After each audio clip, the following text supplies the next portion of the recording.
So thank you very much for this. This is what's happening to me now has happened to me once before, and the story is this. I love giving commencement speeches and work very hard on them. And it's the only time I really speak to tens of thousands of people. But that's how many come to these, and it's a really important moment. Well, I invited a graduation speaker to speak right after me, and that person was the leader of the Detroit Opera. So I spoke, and people applauded. It was very nice, and of course you take satisfaction in that. And then he spoke, and he decided to play this magnificent piece of opera over the microphone, and people just erupted in incredible applause. And I said, or I thought, you can't do that. That's not fair. You cannot. So next time, I'm just going to play a piece of Verdi, and that's it, you know. I mean, so that's the. I am really honored to receive this award, and I've been asked to talk just a bit about a global university, and I'm happy to do that. But first, I want to recognize a few people. I want to thank Peter and, of course, Noel. There are people here from Columbia, people very close to us, Trustee Mark Kingdon and his wife, Anla Kingdon, who are great supporters here. John and Pat Coatsworth. John is the provost, was the dean of the School of International Public Affairs. David Madigan, who's the EVP for Arts and Sciences, very distinguished member of the faculty in statistics. Merit Janow, who is the current dean of the School of International Public Affairs and a very distinguished and eminent scholar of international trade and policy. Gary Sick is here. Of course, you all know him, a member of this organization and a distinguished faculty member in SEPA and political science. There are great friends here of Columbia. In fact, it may be that more than half the audience is a graduate of Columbia, including some of the honorees. And I'd like especially to introduce and recognize my wife, Jean, wife of 47 years, who is here, and all the things that I say about global and universities, she has been intimately a part of this, and it's wonderful when you live a life where you really do everything together, and this is certainly an area where we have done that. So the basic thesis, it's going to be somewhat complicated, but I want to tell you, I think, in some depth as to how I and we are thinking about a global university, in Columbia in particular. I mean, Columbia starts out as a magnificent institution, as you all know, and incredibly international, has always been so. Distinguished faculty like Gary, John, Merritt, and the like, all of whom specialize in areas of international issues. So it's a fantastically international place. Point one. Every university has to have some kind of alignment with the outside world. We can't be too close because then we just follow issues of the moment.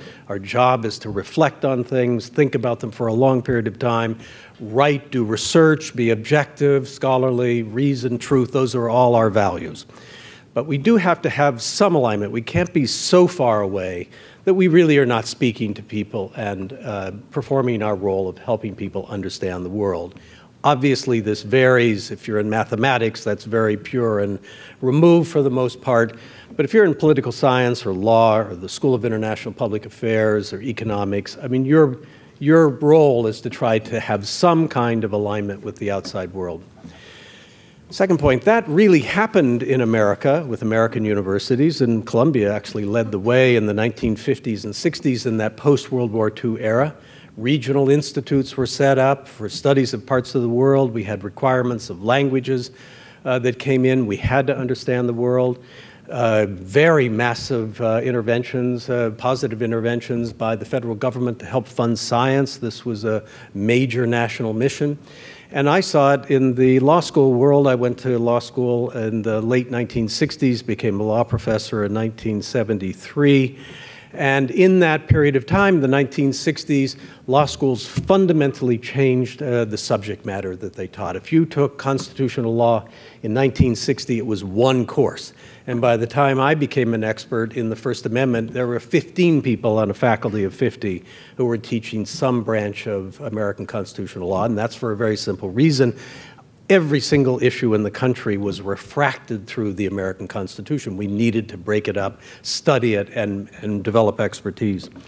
Third point is the world has changed just in the past decade in ways that are every bit as significant as those changes that happened in that World War II, post-World War II era. And we all know the causes. I mean, the growth of commerce, the global market economy, an incredible communications revolution. Every time you have a new major communications technology invented, the world changes. And there are now 2.7 billion people who are connected to the internet, and it's growing massively. This is extraordinary when you couple that with global commerce. And then, of course, the intermixing of people, 1 billion people every year engaging in international travel. I mean, these are major changes, but the main change that's driving it are the issues that have to be addressed. We can no longer leave climate change simply to a nation to solve, and the same is true of global economic governance, and you name the issue. So the next point is, what does the university do? Well, this is a very big deal because I read all the time major scholars who are saying, in my field, even something as broad as international law, the game has changed. We can no longer approach international law, one major international lawyer has written, on the basis of nation states, because now there's a global activity that transcends nations, and we have to rethink the Treaty of Westphalia kind of approach that we've had for the past several hundred years. That kind of rethinking has to happen in field after field. I see it in my own area of freedom of speech. I could be an expert in American free speech and be very happy in that, but now if I say something in the United States, it's global and I can be sued any place. I am subject to criminal sanctions elsewhere. Beyond that, I need to know what other people are thinking in other parts of the world. We have to create international norms about freedom of speech across the world. That's what we did in the last century here. We now have to do it on a global basis. This is a very big deal. So what do you do? Well, there are 3 theories, basically, I think, for what universities are doing. Number 1 is to just continue doing what we've been doing, but do more of it. And that means relationships with other universities, MOUs with institutions, exchange of students, exchange of faculty.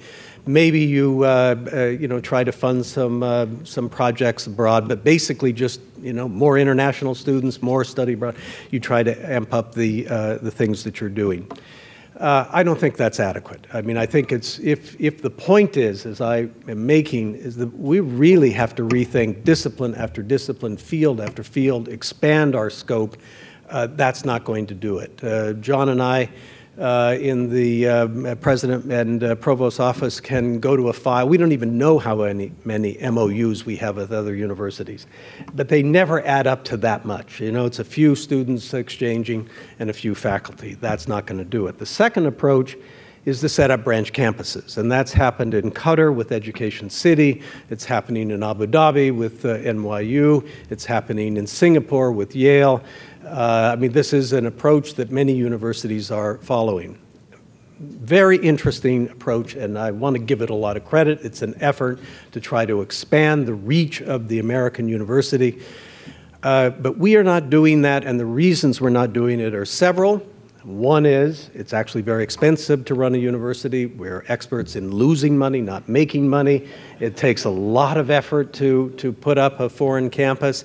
And when you do that, you're likely to go to places that have a lot of money to give you. And that's Abu Dhabi and Dubai, and some in Dubai, but in Qatar and Singapore and the like. And I think at the end of the day, that's not enough for globalization. The second reason is that branch campuses are built on the idea of we'll bring our expertise to the world. And that is a very good idea, and we've got some expertise to share. But the fundamental point here is the world has changed. We don't know enough about it. We are ignorant, and we need to correct that, and that's not going to happen through branch campuses. And typically with branch campuses, the faculty and the student bodies are somewhat separate, despite all the efforts to overcome that. So what we've done is to create 8 global centers. That's how we've started out. They're in Paris, Istanbul, Amman, Jordan, Nairobi, Mumbai, Beijing, in Chile and Santiago, and in Rio de Janeiro. And they function as a network, not as a single place to go, but as a network that tries to help our faculty and our students work around the world on real problems. One of the things you realize when you have a change in the world is that you have to rebuild the experiential base of knowledge for the people that you're educating and for your own faculty.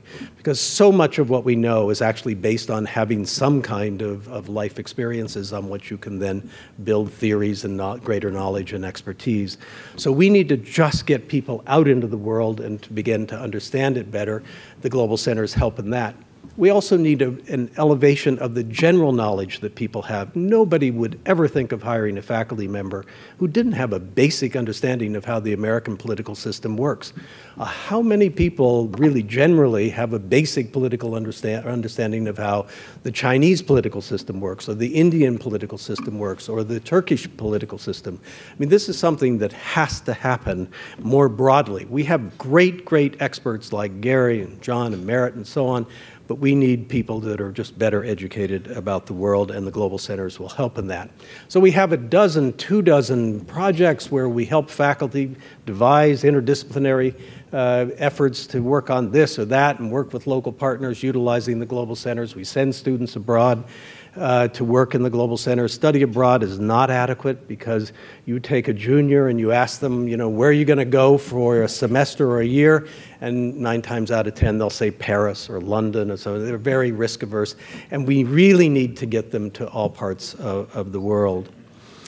So that's the approach, and that's basically the reason. And what we're hoping to do over time is to grow this with other universities as well. We're not selfish about this. What I'm saying about Columbia, I believe is true of other universities. And we hope to bring together the School of International Public Affairs, which is our lead international school, really, and has the capacity to bring in non-traditional kinds of faculty, which I think is critically important here in this kind of world.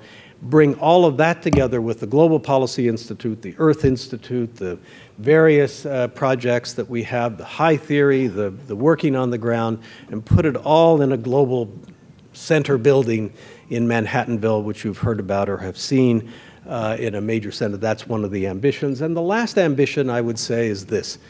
We really are not very organized as universities. We have a wonderful disorganized system. Faculty members do what they want. They hire 2 research assistants and they write a book, and that's fantastic. And it's been great for many decades. But we also have bigger problems that really need to be addressed by greater, more organized faculty and policy-type people working on them. The CERN project for physics is what I think should happen for lots of other issues that we face politically, economically, and socially. That is, massive numbers of physicists working through this incredible machinery to understand things they could not understand otherwise, and they have to be organized to do it. So for climate change, global economic governments, movements of people, global freedom of expression and speech, we need those, and hopefully Columbia can be the kind of home for that broader effort.